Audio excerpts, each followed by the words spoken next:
The Assembly will hear an address by His Excellency Michel Temer, the President of the Federative Republic of Brazil, and I request protocol to escort His Excellency.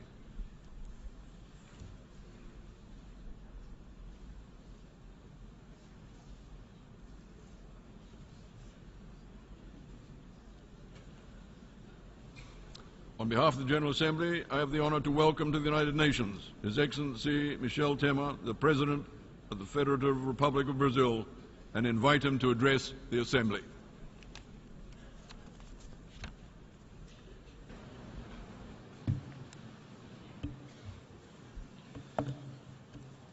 Senhor Peter Thomson, Presidente da Assembleia Geral das Nações Unidas, Senhor Ban Ki-moon, Secretário-Geral das Nações Unidas, senhoras e senhores chefes de Estado, de governo e de delegações, senhoras e senhores. O Brasil traz às Nações Unidas sua vocação de abertura ao mundo. Somos um país que se constrói pela força da diversidade. Acreditamos no poder do diálogo. Defendemos, com afinco, os princípios que regem esta organização. Princípios que são, hoje, mais necessários do que nunca. O mundo apresenta marcas de incerteza e de instabilidade. O sistema internacional experimenta um déficit de ordem. A realidade andou mais depressa do que nossa capacidade coletiva de lidar com ela. De conflagrações regionais ao fundamentalismo violento, confrontamos ameaças que, velhas e novas, não conseguimos conter. Frente à tragédia dos refugiados ou ao recrudescimento do terrorismo, não nos deixa de assaltar um sentimento de perplexidade. Os focos de tensão não dão sinais de dissipar-se. Uma quase paralisia política leva a guerras que se prolongam sem solução. A incapacidade do sistema de reagir aos conflitos agrava os ciclos de destruição. A vulnerabilidade social de muitos, em muitos países, é explorada pelo discurso do medo e do entrincheiramento. Há um retorno da xenofobia. Os nacionalismos exacerbados ganham espaço. Em todos os continentes, diferentes manifestações de demagogia trazem sérios riscos.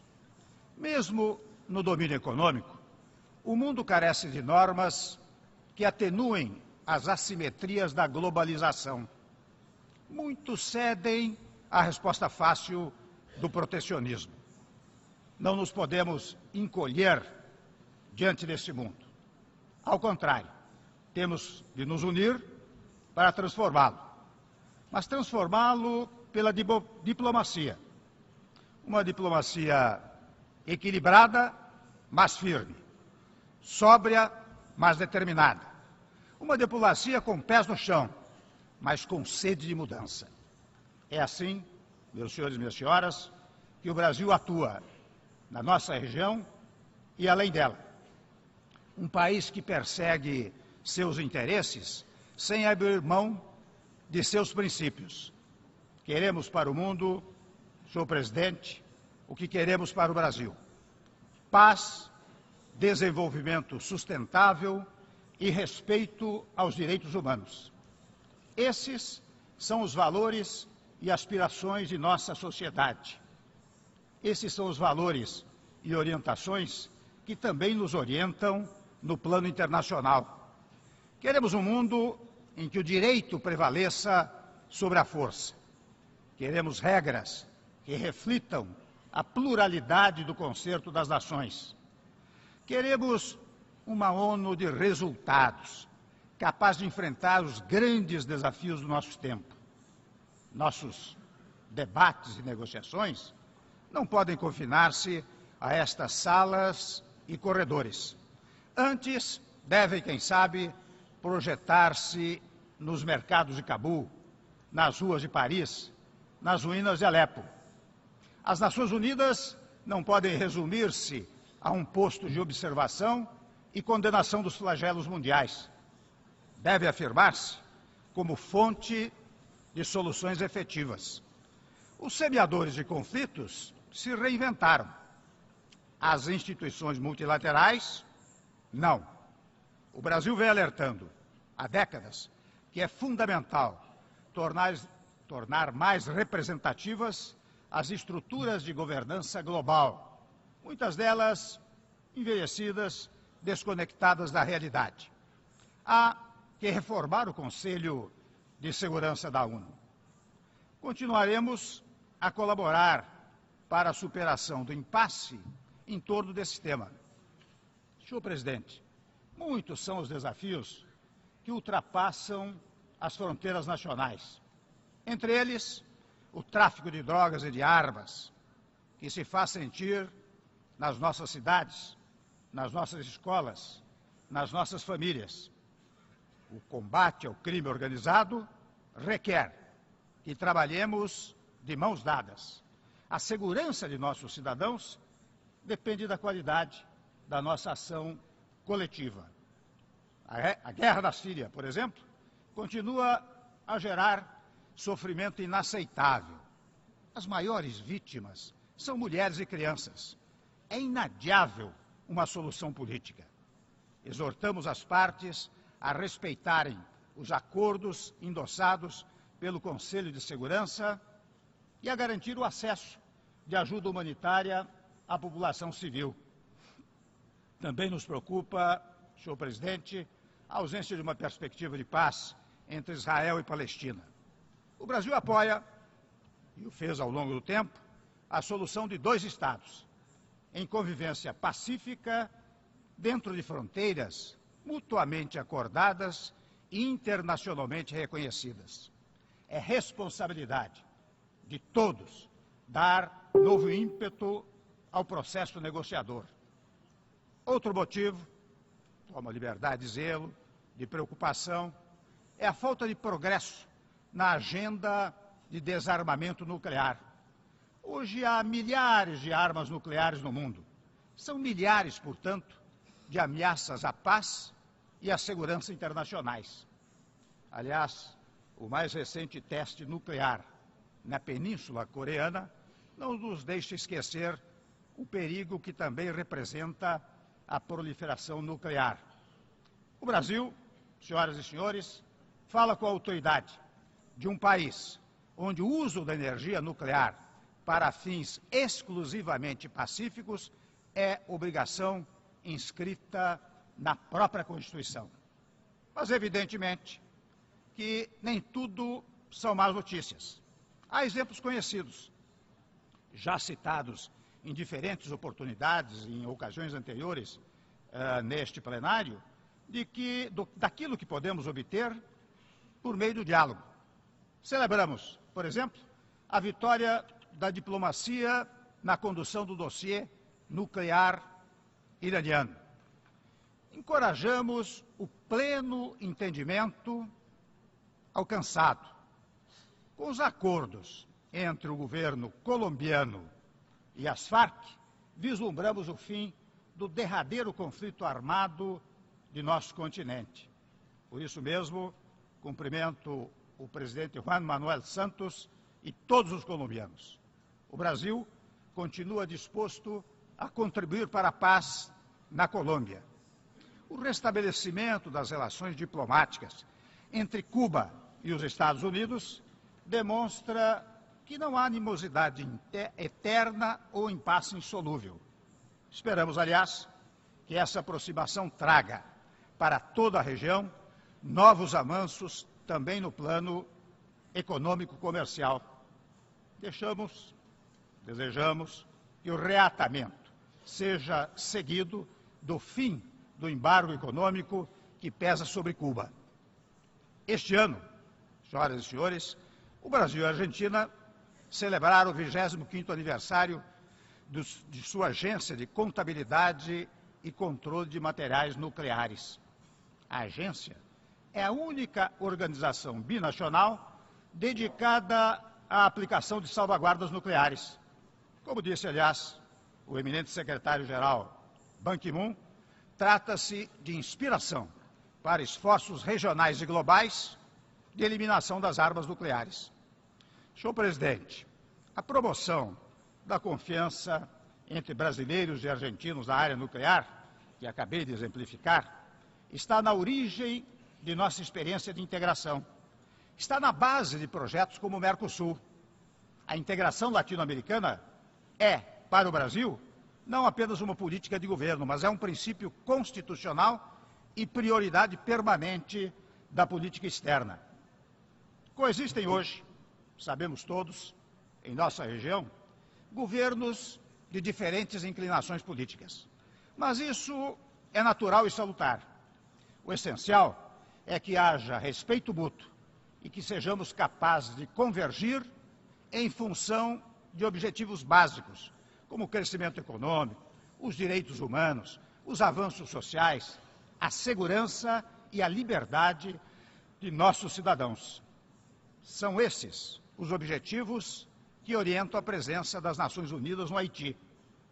O Brasil lidera, desde 2004, o componente militar da MINUSTAH e já enviou ao país caribenho mais de 33 mil militares. Confiamos que a presença da ONU nesse terreno possa voltar-se mais para o desenvolvimento e o fortalecimento das instituições.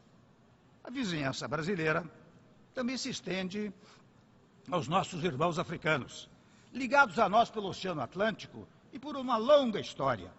Sediaremos, aliás, neste ano, a cúpula da Comunidade dos Países de Língua Portuguesa. Dos 9 membros da comunidade, 6 são africanos. O Brasil olha para a África com amizade e respeito, com a determinação de empreender projetos que nos aproximem ainda mais. Senhor presidente, o desenvolvimento, mais do que um objetivo, é um imperativo. Uma sociedade desenvolvida é aquela em que todos têm direito a serviços públicos de qualidade, educação, saúde, transportes, segurança. É aquela em que se garante a igualdade de oportunidades. É aquela em que o acesso ao trabalho decente não é privilégio de alguns. Em uma palavra, desenvolvimento é a dignidade. E a dignidade da pessoa humana é um dos fundamentos do Estado brasileiro, conforme previsto no artigo 1º da nossa Constituição Federal. A Agenda 2030, senhor presidente, é a maior empreitada das Nações Unidas em prol do desenvolvimento. Tirá-la do papel demandará mais que a soma de esforços nacionais. O apoio aos países em desenvolvimento será decisivo para a concretização dos objetivos de desenvolvimento sustentável. A prosperidade e o bem-estar no presente não podem penhorar o futuro da humanidade. Mais do que possível, é necessário crescer de forma socialmente equilibrada, com respeito ao meio ambiente. O planeta é um só, não há plano B. Devemos tomar medidas ambiciosas sobre o princípio das responsabilidades comuns, porém diferenciadas. Depositarei, a propósito, amanhã, o instrumento de ratificação pelo Brasil do Acordo de Paris sobre mudança do clima. O Brasil, país mais biodiverso do mundo, detentor de matriz energética das mais limpas, é uma potência ambiental que tem compromisso inequívoco com o meio ambiente. O desenvolvimento depende também do comércio. Em cenários de crise econômica, o reflexo protecionista faz-se sentir. Há que contê-lo. O protecionismo é uma perversa barreira ao desenvolvimento. Subtrai postos de trabalho e faz de homens, mulheres e famílias de todo o Brasil vítimas do emprego e da desesperança, igualmente do mundo. O sistema multilateral de comércio é parte da luta contra esse mal. De particular importância para o desenvolvimento é o fim do protecionismo agrícola. Já não podemos adiar o resgate do passivo da Organização Mundial do Comércio em agricultura. É urgente impedir que medidas sanitárias e fitossanitárias continuem a ser utilizadas para fins protecionistas. É urgente disciplinar subsídios e outras políticas distorsivas de apoio doméstico no setor agrícola. Com sua agricultura moderna, diversificada e competitiva, o Brasil é um fator de segurança alimentar. Produzimos para nós mesmos e ajudamos a alimentar o mundo. Senhor presidente, a plena fruição dos direitos humanos permanece, lamentavelmente, uma aspiração inalcançada no mundo. Cada ser humano tem o direito de viver livremente, conforme suas crenças e convicções. Esta liberdade fundamental, contudo, é desrespeitada todos os dias. Perseguições, prisões políticas e outras arbitrariedades ainda são recorrentes em muitos quadrantes. Nosso olhar deve voltar-se também para as minorias e outros segmentos mais vulneráveis de nossa sociedade. É o que temos feito no Brasil, com programas de transferência de renda e de acesso à habitação e à educação, inclusive por meio de financiamento a estudantes de famílias pobres. Ou com a defesa da igualdade de gênero, prevista expressamente na nossa Constituição. Cumpre a todos nós garantir o direito de todos. Refugiados e imigrantes, senhor presidente, são, as mais das vezes, vítimas de violações de direitos humanos. São vítimas da pobreza, da guerra, da repressão política. A reunião de alto nível de ontem lançou luz sobre esses aspectos de fundo. O Brasil é obra de imigrantes, homens e mulheres de todos os continentes. Repudiamos todas as formas de racismo, xenofobia e outras manifestações de intolerância. Damos abrigo a refugiados e imigrantes, como pude reiterar também no encontro de ontem. No mundo ainda tão marcado por ódios e sectarismos, os Jogos Olímpicos e Paralímpicos do Rio mostraram que é possível encontro entre as nações em atmosfera de paz e energia. Pela primeira vez, aliás, uma delegação de refugiados competiu nos Jogos Olímpicos. Por meio do esporte, podemos promover a paz, lutar contra a exclusão e combater o preconceito. Senhor presidente, senhoras e senhores, trago às Nações Unidas, por fim, uma mensagem de compromisso inegociável com a democracia.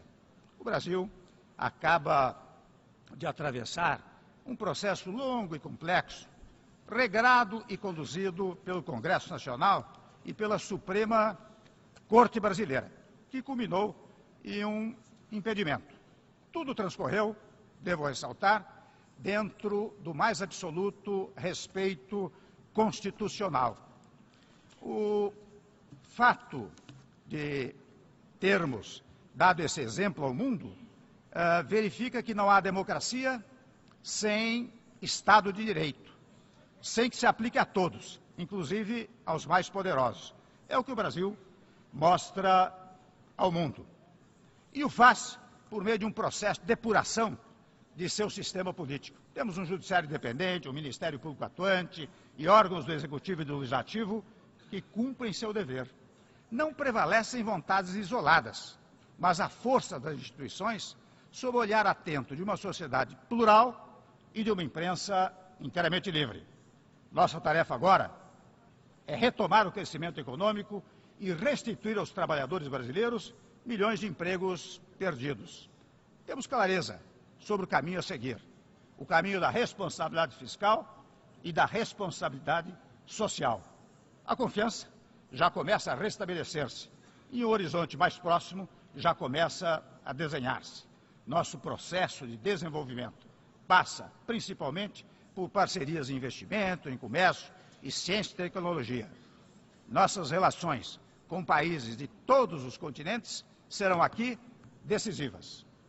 Senhor presidente, não quero encerrar minhas palavras sem dirigir-me ao nosso secretário-geral, que em breve se despede de suas funções. Ban Ki-moon, sabemos todos, dedicou os últimos 10 anos à busca incansável da paz, do desenvolvimento e dos direitos humanos. Esteja certo seu secretário-geral, de nosso apreço e nossa gratidão. Senhoras e senhores, nesta segunda década do século XXI, já não podemos ter dúvidas de que nossos problemas são globais. Já não pode haver espaço para o isolacionismo. Nosso destino é comum. Nas Nações Unidas nos aproximamos mais do que qualquer outro lugar do ideal universalista que nos anima. Há quase 60 anos, meu compatriota Oswaldo Aranha afirmou desta tribuna que não há, no mundo, mesmo perturbado como está, quem deseje ver fechadas as portas dessa casa. E alertou, sem a ONU, as sombras da guerra desceriam sobre a humanidade para obscurecer definitivamente e irremediavelmente a esperança dos homens. É nesta Assembleia das Nações que cultivamos nossa esperança. Esperança que é conquistada no diálogo, na compreensão e no respeito. Respeito ao outro, a nós mesmos, aos nossos filhos, aos nossos netos. Muito obrigado.